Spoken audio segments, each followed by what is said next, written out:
Friday afternoon again. So we're back out on the Scrambler today. We now have the little magic fly screen. Trying out a different contrast today. Black background, white digits.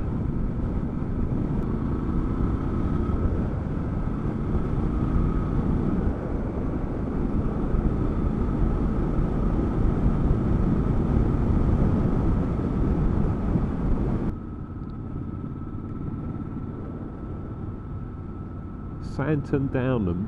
This place here sometimes has the coldest recorded temperatures in the country. It's got its own little microclimate, and sometimes in the winter it gets really cold here, as it gets quite hot in the summer. But yeah, it has a microclimate, and it's often mentioned.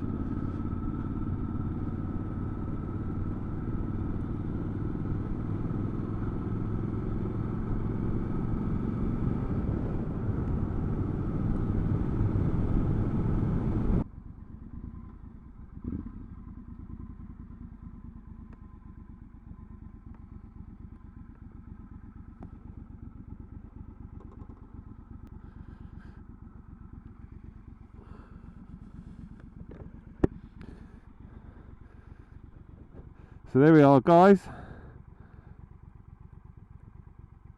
As you can see, the screen, it definitely makes a big difference.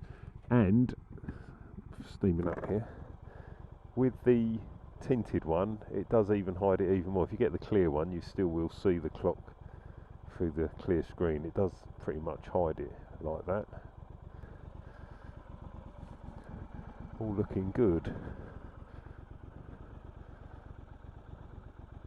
I've ordered a couple of the little round covers, the ribbed ones. Ribbed? Nice. For the clutch cover there. Bit of spending for nothing, but there we go. It does make them look a little bit nicer. Let's get on our way.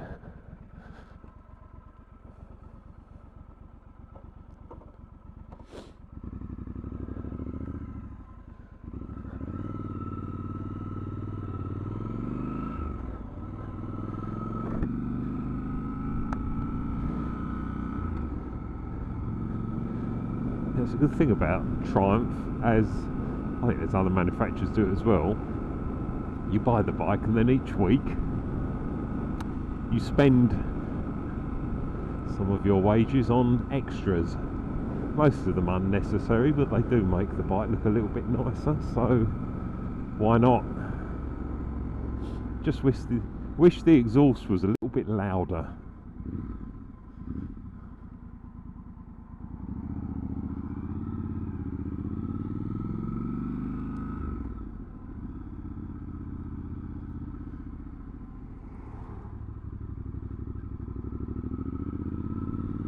I really don't think the exhaust is any louder than the standard exhaust.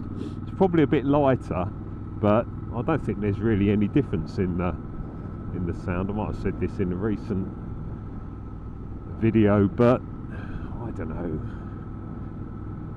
I think if I was going to do anything, as I said before, this bike came with this exhaust on it direct from the factory, but if I was going to do anything, I think I'd be tempted with the D-Cat when it eventually becomes available, and the standard exhaust, or somehow get the Arrow pipes from America, because they are louder. I've got a feeling if they're anything like the Vance and Hines ones, you'll be able to remove the baffles.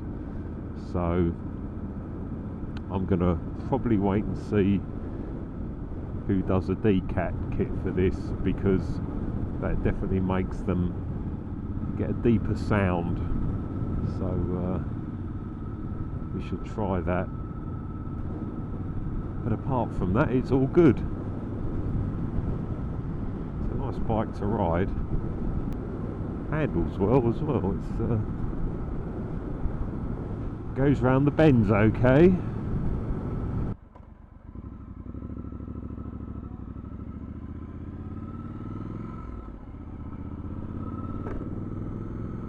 Don't pull out your bitch, stay there. God, what is wrong with these people? I want to do a long journey on this because the only thing I find a little bit hard is the seat on it. Gets it after a while. I did the first weekend, but I'm sure it probably needs a bit of sitting on. I mean, it feels it's quite a nice seat when you feel it. It's quite firm but fair. But it is, oh, why that red and then change so quickly. It is, well, it can be a little bit firm after a few hours. Stay there, don't go forward, that gap's mine. There we are.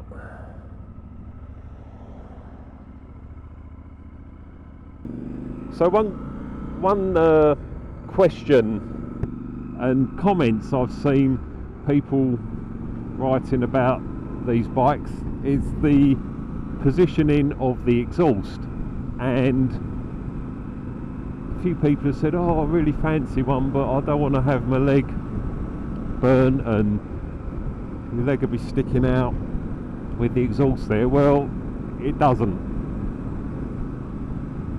I'm not sure about pillion, but certainly from a riding point of view, you're not sitting wonky with one leg poking out, and even with the exhaust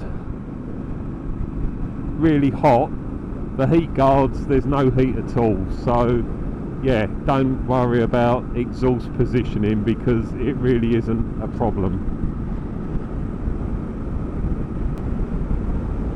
Once I get to 300 miles, I can start revving this to 5,000 RPM.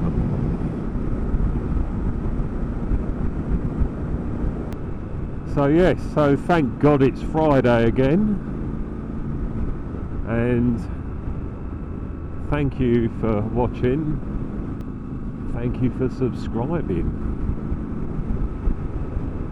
and hopefully to see you again soon. Goodbye.